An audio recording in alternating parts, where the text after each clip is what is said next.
എടാ ആ code number വിളിക്കാൻ നേരത്ത് നീ സ്റ്റേജിൽ കേറാത്ത അവിടെ നുള്ളല്ലേ, അവിടെ ഇപ്പൊ അമ്മ നുള്ളിയതേ ഉള്ളൂ, ഇപ്പുറത്തോട്ട് നുള്ളിക്കോ.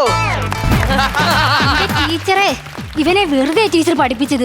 അവൻ ആ സ്റ്റേജിൽ കേറിയത് പോലും ഇല്ല. കേറാത്തത് കൊണ്ട് ഞാൻ ഇവിടെ അഭിമാനത്തോടെ നിൽക്കുന്നു. അപ്പൊ കേറിയിരുന്നെങ്കിലോ? നാണം കെട്ട് നാറി നിന്നേനെ. ടീച്ചറെ, ഇവനെ എന്നും കുന്നും പരാതിയാ. ആ കലോത്സവത്തിന് ഉയർത്തിയ കൊടിയില്ലേ, അവൻ ആളൊഴിഞ്ഞപ്പോ പോയി കെട്ടഴിച്ച് താഴെ ഇറക്കിയാക്കുന്നു. ടീച്ചർ അല്ലേ പറഞ്ഞത് സ്റ്റേജിൽ കയറിയെന്നോണ്ട് പതാക കാണിക്കണോന്ന്? എടാ പതാക മുദ്ര കാണിക്കാൻ പറഞ്ഞ സ്റ്റേജിൽ കയറി കടി കഴിച്ച് കേറ്റുപോ.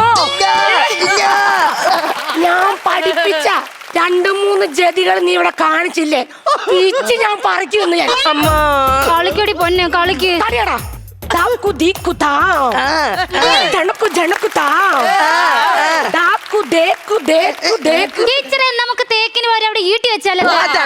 ഈട്ടിയോ? ടീച്ചർ അല്ലേ പറഞ്ഞു ഇപ്പൊ തേക്ക് വെക്കാൻ പോവാ. ഞാൻ ജതികള് പറഞ്ഞ കരിക്കട്ടെങ്കി താ കരിക്കട്ടെങ്കി താ കരിക്കട്ടെങ്കി താ. കരിക്കൊണ്ടെങ്കിൽ എനിക്കും കൂടെ തരുവാ നല്ലത് നോക്കി. കരിക്കല്ലടാ, തേങ്ങ തേങ്ങ. ഞാൻ ഇങ്ങനെ കളിക്കാനാന്നോ പറഞ്ഞേ? ശരീരമൊക്കെ ഇളക്കി നല്ലോണം കളിക്കാനല്ലേ പറഞ്ഞേ? കളിക്ക് പൊന്നെ. കളിയടാ. दाकू देखू ता जणकू जणकू ता दाकू देखू